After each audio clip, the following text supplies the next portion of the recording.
bem-vindos ao podcast Suinocultura Faixa Preta. Aqui nós discutimos sempre as melhores e mais recentes pesquisas na área da suinocultura.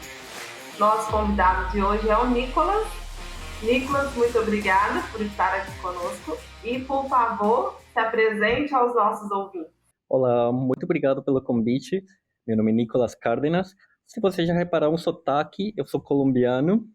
Eu sou médico veterinário na Colômbia. Eu fiz mestrado e doutorado na Universidade de São Paulo, no Brasil. E atualmente estou fazendo pós-doutorado na Universidade Estadual do Carolina do Norte. Então, é um prazer estar aqui com todos vocês. Muito bom. Nicolas, compartilha aqui. Eu sei que você tem alguns trabalhos aí bem interessantes na área e eu gostaria que você compartilhasse com a gente a sua pesquisa e os resultados. Bom, o meu trabalho ele tem um foco principal em análise de redes. Muitas pessoas, quando pensam em análise de redes, a primeira coisa que chega na cabeça é rede social. E é bem por aí. Pensa assim, quando a gente construi uma rede social, é uma interação entre as pessoas. Então, quando você conhece uma pessoa, essa pessoa conhece outra, vai criando conexões. Essas conexões entre as pessoas, eles vão formar uma grande rede. E é isso que a gente está estudando, como essa rede, como essa topologia da rede pode ajudar ou não no espalhamento das doenças. Por exemplo, pensa comigo, todo mundo conhece uma pessoa popular no nosso grupo de amigos. Essa pessoa popular tem uma maior ou menor chance de, por exemplo, pegar gripe.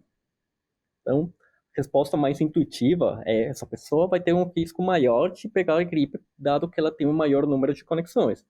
Mas não só isso, pensa comigo.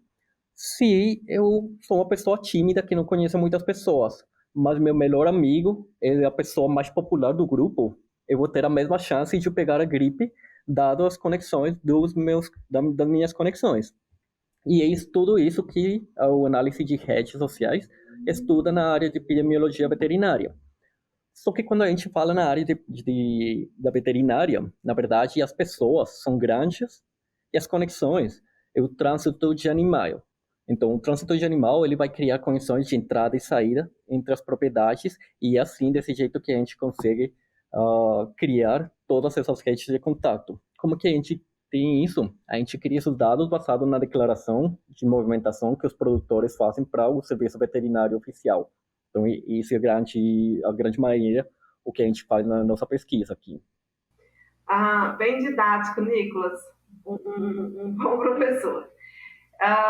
E aí, fala pra gente assim, do seu resultado, né, do trabalho que vocês publicaram recentemente, você e seu grupo, o que vocês avaliaram, qual, né, o local de pesquisa e o que vocês tiveram aí de resultado.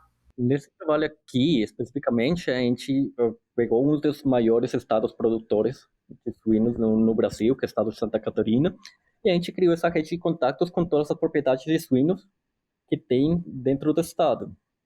E a gente começou a ver qual que eram essas conexões, ou a granja A, ela mandava quantos animais para a granja B, e assim por diante, até criar e recriar toda essa cadeia produtiva dentro do estado.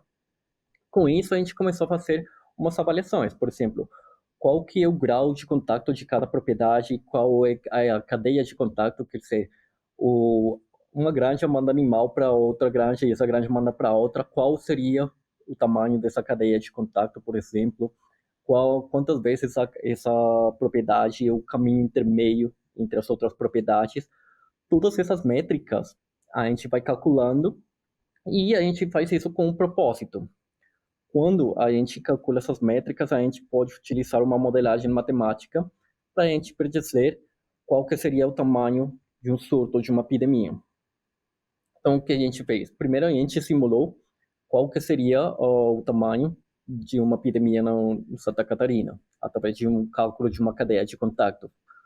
E a gente teve esse valor aí, a gente viu, não, beleza, mais ou menos a gente deu sim uma ação de controle, assumindo uma doença com 100% de transmissibilidade, que seria o pior cenário possível, que não existe, mas, por exemplo, a gente criou isso. E aí a gente viu, não, beleza, em média, 2.000 propriedades, elas seriam atingidas se uma doença desse tipo existisse e caísse no estado de Santa Catarina. A gente começou a ver, beleza, qual que é uma estratégia comumente utilizada, por exemplo, para combater esse tipo de espalhamento? Vamos pensar, por exemplo, em vacinação. Em vacinação, geralmente a gente fala um termo que virou bem famoso depois do Covid, que é a imunidade de rebanho. Então, o que diz isso? Mais ou menos com uns 70, 80% da população vacinada, eu vou cortar eficientemente a transmissão da doença dentro da minha população de granjas.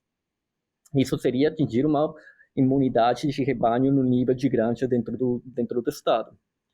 Só que assim, 80% das propriedades é muito grande. E é muito para fazer, tem muitas coisas para fazer, e muitas vezes, por questões de tempo e limitações técnicas, não é possível fazer isso quando uma epidemia está avançando, porque aqui o tempo é uma questão importante. Então, a gente precisa otimizar esse processo. E aí que entra o ganho do análise de redes, porque a gente consegue ver quais propriedades a gente conseguiria ir primeiro. A gente viu que tem duas métricas, que é a intermediação, ou grau, ou degree, ou between em inglês. E aí a gente viu que se a gente criar um ranking de propriedades baseado nessas métricas aí, se a gente fazer, por exemplo, de 300 a 400 propriedades, a gente ia ter um resultado similar que se a gente vacinasse um monte de propriedade até atingir essa imunidade de rebanho. Então, quer dizer, com menos propriedade, a gente está conseguindo obter o mesmo efeito. E isso traz implicações muito importantes, porque a gente consegue ser muito mais eficiente na vacinação e a gente ganha na velocidade com que a gente está criando essas ações de controle.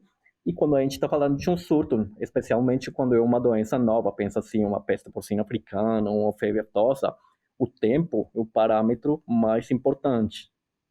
Então é aí que tem um ganho de fazer esse tipo de abordagem. Realmente a gente fala, a pergunta que todo produtor faz, que todo agente do serviço oficial faz, é beleza, eu preciso ir atrás, preciso vacinar, criar ações de controle em uma propriedade. Qual propriedade primeiro?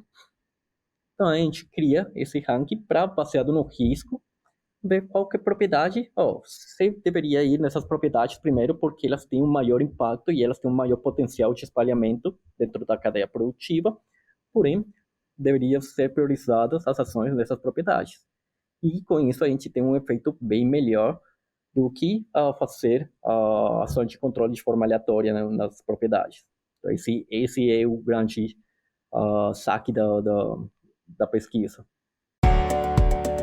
A DSM pode ajudá-lo a preparar, proteger e apoiar a resiliência dos seus leitões, fornecendo experiência local em suínos e soluções completas e personalizadas para ajudá-lo a concretizar a sua visão. A DSM Nutrição e Saúde Animal está moldando o futuro dos cuidados com suínos. Bom, e se você quiser compartilhar conosco a sua pesquisa, os seus resultados, é muito simples. Basta enviar um e-mail para o suinoculturafaixapreta@swine.com.br. Obrigada a todos e encontro vocês na próxima oportunidade.